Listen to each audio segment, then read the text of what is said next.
नमस्कार दोस्तों, स्वागत है आपका इस वीडियो में। आज हम लोग जो एएनएम की क्लासेस चल रही है उसमें आगे का क्वेश्चन कंटिन्यू करने जा रहे हैं। और आप लोगों का जो बीटीएससी एएनएम की जो फैसला के रिगार्डिंग जो भी इंफॉर्मेशन आते हैं वो हम आपको बताते रहते हैं। और इसके लिए आप लोगों का ग्रुप है, उस ग्रुप में आप लोग ऐड हो जाइए। जो भी अभी तक इस ग्रुप में ऐड नहीं हुए हैं, इसमें आपको क्लास भी मिलेंगे। उसके बाद क्लास के रिगार्डिंग जो भी नोट्स होते हैं, पीडीएफ होते हैं, वो सारा उस ग्रुप में मिल जाते हैं। और डेली आपको क्लास मिलेंगे। साथ ही आपको बीटीएससी एएनएम के रिगार्डिंग सारे इन्फॉर्मेशन भी मिलेंगे। जैसे कि कल जो एक नए केस की सुनवाई है उसकी भी हमने आपको सूचनाएं दे रखे हैं। और जो भी अभ्यर्थी अभी तक बीटीएससी एएनएम के भरे से बैठे हुए हैं उसको फिर से एक बार रिक्वेस्ट कर रहे हैं कि आप लोग पढ़ाई पर ध्यान दीजिए, क्योंकि सरकार ने अनाउंस कर दिया है कि अभी परमानेंट बहाली ही ज़्यादातर आएंगे। तो वो आपसे मिस हो जाएंगे तो बहुत दिक्कत होंगे, क्योंकि 24 के बाद आप लोगों की बहाली बहुत कम देखने को मिल सकते हैं, क्योंकि अभी इलेक्शन है इसलिए ज़्यादा संख्या में बहाली आ रहे हैं। लेकिन आप लोगों ने बीटीएससी एएनएम के एग्ज़ाम दिए थे तो देखे होंगे कि कंपटीशन एग्ज़ाम निकालना कितना टफ होता है। इसलिए अभी से हम लोगों का क्लासेस चल रहे हैं ताकि 3 से 4 महीना में सारे जो सिलेबस है उसको अच्छे से कवर करके हम लोग टेस्ट भी लगभग 100 या 100 से भी अधिक टेस्ट सीरीज लगा लें। इसके लिए पूरी तैयारियां आप लोगों के लिए कर लिया गया है। तो जो भी अभ्यर्थी अभी तक क्लास ज्वाइन नहीं किए हैं, क्लास ज़रूर ज्वाइन कर लीजिएगा। उसमें आपको डॉट भी प्रोवाइड किए जाते हैं, जो भी डॉट रहते हैं। फिर आपको सप्ताह में आपको संडे को लाइव सेशन रहता है जिसमें किसी को डॉट रहता है उस टॉपिक से रिगार्डिंग, तो उसका डॉट भी आप लोग उसमें देख सकते हैं। साथ ही पूछ भी सकते हैं। थ्योरी की यदि हम बात करें तो थ्योरी भी आपको उस ग्रुप में मिल जाएंगे। जैसे जिस टॉपिक का स्टार्ट करेंगे उस टॉपिक का आपको थ्योरी क्लास भी मिल जाएंगे। तो चलिए इस क्वेश्चन से हम लोग स्टार्ट करते हैं। जैसे कि क्वेश्चन 100 तक हम लोग कर चुके थे कम्युनिटी हेल्थ नर्सिंग का, और आज हम लोग उससे आगे का क्वेश्चन कंटिन्यू करते हैं। एक से क्वेश्चन शुरू करते हैं। कह रहे हैं कि निम्न में से किस श्रवण उपकरण, श्रवण मतलब जो सुनने योग्य होता है जिससे सुना जाता है, कह रहा है कि श्रवण उपकरण का उपयोग बृहद स्तर पर, बृहद मतलब अधिक मतलब कि ज़्यादातर उपयोग किया जाता है, मतलब बृहद मतलब अधिक, अधिक स्तर पर शिक्षा हेतु किया जाता है। मतलब कि क्या कह रहा है कि शिक्षा हेतु किया जाता है। क्या? रेडियो, सेमिनार, इंटरनेट, पत्रिका। अब शिक्षा का मतलब ये मत समझ लिया कि पढ़ाई, तो पढ़ाई में तो सेमिनार में भी बताया जाता है। पत्रिका भी आप लोग, पत्रिका ज़्यादातर आप लोग पढ़ते हैं। जो भी कंपटीशन के एग्ज़ाम करते हैं जिसमें भी जनरल का जो जीके जीएस पूछा जाता है तो उसमें आप लोगों को पत्रिका भी पढ़ते हैं। इंटरनेट अभी मेजर यूजली है। रेडियो की बात करें तो उसमें बहुत सारे शिक्षाएँ, बहुत सारे अवेयरनेस, बहुत सारी चीज़ें रेडियो पर बताए जाते हैं। तो क्या हो जाएगा? रेडियो हो जाएगा। क्या हो जाएगा? श्रवण मतलब सुनने योग्य। इंटरनेट पर सिर्फ सुन नहीं सकते, देख भी सकते हैं, इसको देख के पढ़ सकते हैं, इसमें देख भी सकते हैं, सुन भी सकते हैं, लेकिन सुनने योग्य। रेडियो को तो ऐसा है नहीं कि रेडियो में जो भी कुछ कर रहा है उसको आप देखिएगा, उसमें सिर्फ क्या होता है? श्रवण उपकरण है, मतलब उसमें सिर्फ आप सुन सकते हैं। तो वो क्या है? मतलब रेडियो होगा। क्या होगा? रेडियो होगा। तो इसका करेक्ट आंसर आपका ऑप्शन नंबर ए हो जाएगा। ठीक है। नेक्स्ट है कि निम्न में से सामूहिक स्तर पर किस शिक्षण विधि का उपयोग किया जाता है। मतलब कि समूह के स्तर पर किस शिक्षण विधि का उपयोग किया जाता है? सेमिनार का, या कार्यशाला का, या अभिनय का, या सभी का। तो शिक्षण स्तर पर हम बात करें, मतलब कि समूह स्तर पर कह रहा है कि शिक्षण विधि का, तो सेमिनार से भी किया जाता है, कार्यशाला के माध्यम से भी कर सकते हैं शिक्षा का, मतलब कि उसमें जो उपयोग है वो बृहद स्तर पर कर सकते हैं। अभिनय के माध्यम से भी बहुत सारी शिक्षाएं बताए जाते हैं, बहुत सारी अवेयरनेस, बहुत सारी चीज़ें बताई जाती है। तो क्या हो जाएगा? ऑल ऑफ दीज हो जाए। जैसे कि आप नाटक के माध्यम से दहेज प्रथा या और भी चीज़, शराबबंदी, ये सब अभिनय के माध्यम से भी लोगों तक शिक्षा के मतलब कि पहुंचा सकते हैं, लोगों को जागरूक कर सकते हैं, लोगों को बता सकते हैं। तो इसमें लगभग तीनों ऑप्शन सही हो रहा है। तो इसका करेक्ट आंसर आपका क्या हो जाएगा? ऑल ऑफ दीज, मतलब क्या? सभी हो जाएगा। ऑप्शन नंबर आपका डी सही हो जाएगा। ठीक है। नेक्स्ट क्वेश्चन कर रहा है कि निम्न में से कौन सी स्वास्थ्य शिक्षा विधि अधिक प्रभावी होती है। इनमें से ऐसा कौन सा स्वास्थ्य शिक्षा का विधि है जो अधिक प्रभावी होता है? एक पक्षीय विधि, द्विपक्षीय विधि, या उपदेशात्मक विधि, या सभी। तो कह रहे हैं कि स्वास्थ्य शिक्षा की विधि अधिक प्रभावी कौन होते हैं? द्विपक्षीय विधि जो होती है वो क्या होते हैं, अधिक प्रभावी होते हैं। ठीक है, एक मतलब कि सुनने के माध्यम से भी शिक्षा ग्रहण कर सकते हैं, देखने के माध्यम से भी कर सकते हैं, ये दोनों क्या है, अधिक प्रभावी आप मान सकते हैं। तो ये क्या है, मतलब कि शिक्षा मतलब स्वास्थ्य शिक्षा का विधि जो अधिक प्रभावी है वो कितने होते हैं, तो द्विपक्षीय विधि जो है वो अधिक प्रभावी होते हैं। अगला है, और इस टॉपिक से ना आपको बहुत सारा ऐसा क्वेश्चन मिलेंगे जो कि आप उसको जानते रहिएगा, थोड़ा बहुत रिलेटेड मतलब कि है जो आपके आस पड़ोस की चीज़ें जो आपको एएनएम के कोर्स में बताए गए थे, इसमें बहुत ज़्यादा टफ क्वेश्चन नहीं देखने को मिलेंगे, लेकिन इजी क्वेश्चन रहता है। तो इस टॉपिक के एक भी क्वेश्चन आप छोड़ नहीं सकते हैं, क्योंकि इजी क्वेश्चन यदि आप छोड़ रहे हैं, आपसे हार्ड क्वेश्चन वैसे भी नहीं बनेंगे। जो पढ़ेगा उसको सारा क्वेश्चन बनेगा, नो डाउट है। पूरी क्लास करिएगा, आपको सारा क्वेश्चन मतलब बनेंगे उसमें, और आप सारा क्वेश्चन बना कर आइएगा। लेकिन जो कम पढ़कर ही चाहते हैं हमको मतलब बेहतर तैयारी हो जाए या सिलेक्शन ले ले, जॉब कर ले, तो उसके लिए इजी क्वेश्चन को आप मिस नहीं कर सकते हैं। इजी क्वेश्चन आपको बनाकर आना ही होगा। ठीक है, तो जैसे कि ये क्वेश्चन देखिए, बहुत ही आसान है। कह रहे हैं कि गृह मुलाकात किस प्रकार की स्वास्थ्य शिक्षा विधि का उदाहरण। जैसे कि आप लोग ड्यूटी में जब आप लोगों को लगाया जाता है, जैसे कि आपको पता है कि नर्स की ड्यूटी क्या होता है, हॉस्पिटल में भी रहता है, और आप लोगों को कहीं जाकर मतलब वहाँ पर भी आपको ड्यूटी करना होता है। तो यदि आपको गृह मुलाकात मतलब किसी घर घर जाके पता करना रहेगा स्वास्थ्य संबंधित चीज़ कि कैसे क्या कहाँ पर स्वास्थ्य की सुविधाएँ हैं, मतलब कि कहाँ पर स्वास्थ्य की स्थिति ज़्यादा खराब है, तो गृह मुलाकात के दौरान आप स्वास्थ्य शिक्षा का विधि का उदाहरण क्या मान सकते हैं। व्यक्तिगत स्तर पर या सामूहिक स्तर पर या वृहद स्तर पर या समूह स्तर पर। यदि आप गृह मुलाकात करते हैं तो खुद सोचिए, किसी के पार्टिकुलर घर में जाके मिलिएगा, ऐसा तो नहीं है कि मतलब कि एक समूह मतलब कि बुलाकर सबसे मिल रहे हैं, तो उसको तो हम गृह मुलाकात कहेंगे नहीं। गृह मुलाकात का मतलब किसी के घर में जाकर, किसी के आंगन में जाकर, किसी के घर पे जाकर मुलाकात करना, उनसे मिलना, तो वो क्या हो जाएगा, व्यक्तिगत स्तर पर होगा। किसके स्तर पर, तो व्यक्तिगत स्तर पर। तो इसका करेक्ट आंसर क्या हो जाएगा, ऑप्शन नंबर आपका ए सही हो जाएगा। ठीक है, नेक्स्ट है कि निम्न में से चौक टॉक विधि मतलब जो बातचीत के माध्यम से जो किया जाता है, जैसे आप देखते होंगे कि बहुत सारा जैसे कह सकते हैं कि पुलिस फोर्स सब के पास जो रहता है वाकी टॉकी जो कहते हैं, तो उसी तरीके से चौक टॉक विधि क्या होती है, तो क्या होता है कि व्याख्यान क्या होता है, मतलब निम्न में से कौन इसमें से कह रहा है कि चौक टॉक विधि, तो किसको मानिएगा आप, तो इसका करेक्ट आंसर आपका क्या हो जाएगा, व्याख्यान। क्या है, व्याख्यान। नेक्स्ट क्वेश्चन की तरफ बढ़ते हैं। ये क्वेश्चन भी बहुत ही इजी है।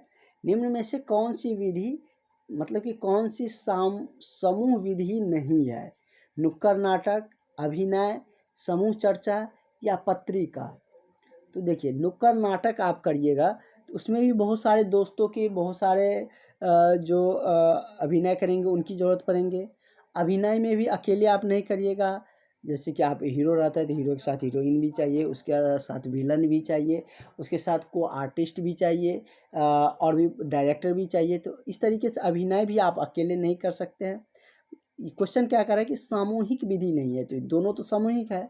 समूह चर्चा तो वैसे भी सामूहिक है। पत्रिका क्या है, सामूहिक विधि नहीं है। इसका करेक्ट आंसर क्या हो जाएगा आपका, ऑप्शन नंबर डी हो जाएगा। ठीक है, नेक्स्ट है कि व्याख्यान विधि होती है। व्याख्यान की विधि क्या होती है, छात्र केंद्रित या शिक्षा केंद्रित या चर्चा केंद्रित या इनमें से कोई नहीं। तो व्याख्यान विधि इनमें से कौन हो जाएगा, तो शिक्षक केंद्रित हो जाएगा। क्या हो जाएगा, शिक्षक केंद्रित व्याख्यान विधि में आते हैं, और ये क्या हो जाएगा, करेक्ट आंसर इसका ऑप्शन नंबर बी आपका सही हो जाएगा। ठीक है, नेक्स्ट क्वेश्चन कर रहा है कि नर्सिंग छात्र को सभी प्रायोगिक विषय वस्तु को समझने के लिए कौन सी विधि प्रभावी होती है। जो नर्सिंग के छात्र होते हैं उसको जो भी प्रायोगिक विषय वस्तु को समझने के लिए कौन सी विधि प्रभावी माना जाता है। जैसे कि सामूहिक चर्चा करिएगा तब, जैसे कि आप लोग डिस्कशन करते हैं समूह में बैठकर, वो या डेमोन्स्ट्रेशन या इंटरनेट या सेमिनार, तो कौन सा सबसे अच्छा मतलब कि विधि माना जाएगा जो प्रभावी विधि है, तो वो आपका क्या हो जाएगा, डेमोन्स्ट्रेशन। क्या हो जाएगा, डेमोन्स्ट्रेशन। तो इसका करेक्ट आंसर आपका ऑप्शन नंबर बी हो जाएगा। नेक्स्ट है कि वृहद स्तर पर कौन सी शिक्षा विधि उपयोग में लाई जाती है, रेडियो, टेलीविज़न, इंटरनेट या सभी? तो बृहद स्तर पर क्या है, ये सब आते हैं। रेडियो के माध्यम से भी शिक्षित किया जाता है, टेलीविज़न के माध्यम से भी आपको शिक्षा मिलती है, इंटरनेट के आप तो कह ही सकते हैं इंटरनेट पर ज़्यादातर स्टूडेंट डिपेंडेंट रहते हैं, चाहे आप यूट्यूब से कुछ देखते हैं कोई लेक्चर, या आप गूगल बाबा के सहारा लेकर कोई चीज़ सर्च करते हैं, तो इंटरनेट एक बहुत बड़ा जरिया है शिक्षा का। ठीक है, अगला है, और अब आप देख रहे हैं कि सारे क्लासेस सारे कुछ का ऑनलाइन ही ज़्यादातर होते हैं, जिससे कि कोई भी स्टूडेंट कहीं से भी पढ़ सकते हैं। हालांकि निम्न में से किस एवी एड्स के संचालन में विद्युत की आवश्यकता नहीं होती है? ओवर हैंड प्रोजेक्टर या टेलीविज़न, फ्लिप चार्ट या सभी? तो किसकी आवश्यकता नहीं होती है? तो फ्लिप चार्ट का वैसे भी नहीं होगा, टेलीविज़न का तो होगा, ओवर हैंड प्रोजेक्ट का भी होगा, तो इसका क्या हो जाएगा? Flip chart. चार्ट क्या होता है? मतलब एक मतलब डाटा तैयार किया जाता है, तो ये क्या विद्युत, ऐसा तो नहीं है कि उससे विद्युत की आवश्यकता, मतलब कि कह रहा है कि इसमें से किसका संचालन होने के लिए विद्युत की आवश्यकता नहीं है। तो फ्लिप चार्ट जैसे आप कॉपी पे बना रहे हैं या कोई प्लास्टिक के चीज़ पर या बोर्ड पर बना रहे हैं कोई चार्ट, तो उसको इलेक्ट्रिसिटी की ज़रूरत नहीं है, तो वो ऐसे भी बना सकते हैं आप। तो क्या हो जाएगा इसका करेक्ट आंसर? आपका फ्लिप चार्ट हो जाएगा, और करेक्ट आंसर आपका ऑप्शन नंबर सी सही हो जाएगा। नेक्स्ट है कि ओवर हेड प्रोजेक्ट में किस लेंस का उपयोग किया जाता है? तो ओवर हेड प्रोजेक्ट में हम बात करें तो इसमें किस लेंस का प्रयोग किया जाता है? तो इसमें आपका उत्तल लेंस का प्रयोग किया जाता है। किसका उपयोग किया जाता है? उत्तल लेंस का। तो करेक्ट आंसर आपका ऑप्शन नंबर ए हो जाएगा। हालांकि निम्न में से कौन सा दृश्य उपकरण जो विजुअल एड्स जो है नहीं होते? मॉडल, चार्ट, मायक या पोस्टर? विजुअल मतलब जिसको देख सकते हैं, मायक इसमें से नहीं होता। मॉडल भी होते हैं, चार्ट को भी देखते हैं, पोस्टर को भी आप देखते हैं, तो विजुअल एड्स नहीं होते हैं। मतलब कौन से? तो मायक एक विजुअल एड नहीं है। ठीक है, अगला है कि IMNCI कार्यक्रम कब शुरू हुआ था?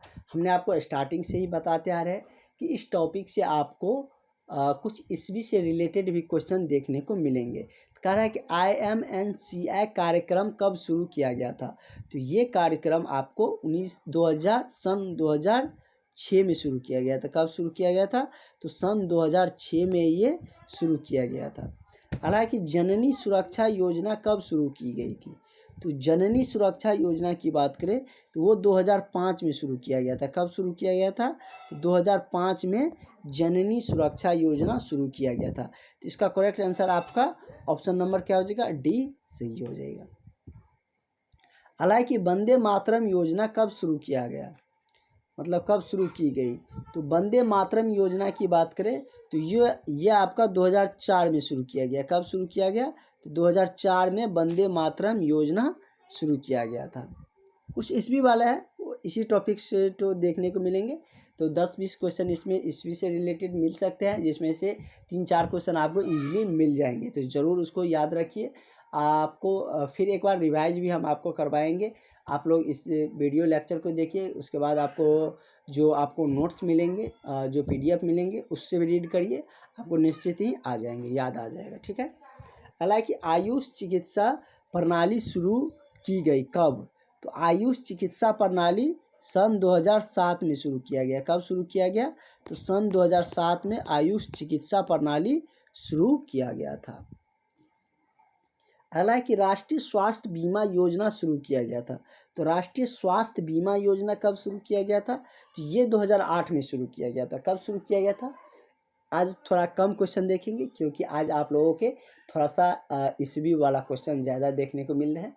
आगे से आगे जो क्वेश्चन इससे स्किप होंगे आगे, तो वहाँ पर आपको कम मिलेंगे। इसमें थोड़ा सा एक ही जगह आ गया है, एक जगह है तो और भी अच्छी बात है, आपको रिलेट करके याद रखने में सही रहेगा। ठीक है, तो राष्ट्रीय स्वास्थ्य बीमा योजना कब शुरू किया गया था? तो राष्ट्रीय स्वास्थ्य बीमा योजना आपको सन 2008 में शुरू किया गया था। कब शुरू किया गया था? सन 2008 में। अगला है कि राष्ट्रीय स्वास्थ्य मिशन कब शुरू किया गया था? तो राष्ट्रीय स्वास्थ्य मिशन की बात करें तो ये सन 2013 में शुरू किया गया। कब शुरू किया गया? तो सन 2013 में शुरू किया गया था। ठीक है, हालांकि स्वच्छ भारत अधिनियम शुरू किया गया था। तो स्वच्छ भारत अधिनियम कब शुरू किया गया था? तो ये आपको 2004 में शुरू किया गया था, जब फर्स्ट बार मोदी जी आए थे। उसी समय 2014 में ही सरकार बनी थी, तो उन्होंने ही शुरू किया था क्या? स्वच्छ भारत अधिनियम शुरू किया था। और भी बहुत सारे योजनाएं शुरू किए गए थे, लेकिन स्वच्छ भारत योजना भी शुरू किया गया था 2014 में ही। हालांकि 11वीं पंचवर्षीय योजना के बारे में हमने आपको डिटेल्स में बताए थे कि 1952 में शुरू किया गया था, जो कि उसमें हमको मतलब कि थोड़ा सा कन्फ्यूजन लग रहा है, हम आपको बता देंगे 1952 या 1956, ये दो आपको हम डिटेल्स में उसकी जानकारी दे देंगे। तो ये मतलब कि रसिया से लिया गया, मतलब कि 5 वर्ष जो कार्यकाल होते हैं ना, जैसे कि आपके जो आप MP MLA चुन के भेजते तो उसका कार्यकाल कितने दिन का होता है? 5 वर्ष का होता है। तो 5 वर्ष में कैसे क्या प्लानिंग होंगे देश के, किस चीज़ पर ज़्यादा इस बार इस पंचवर्षीय योजना में जोर दिया जाएगा, तो उन सारे चीज़ों को ही इस पंचवर्षीय योजना में होते थे, जो कि अभी मतलब कि जैसे कि ये रसिया से लिया गया था, क्योंकि वहीं पर ये चलता है पंचवर्षीय योजना, तो वहीं से लिया गया था। और इसमें अभी तक 12 पंचवर्षीय योजना लगभग हो चुकी है, अब नहीं चल रहे, 17 के बाद अभी पंचवर्षीय योजना नहीं आ रहे हैं। इसके बाद यदि हम बात करें, इसमें पूछ रहा है कि 11वीं पंचवर्षीय, तो ये कब आया था? 2007 में।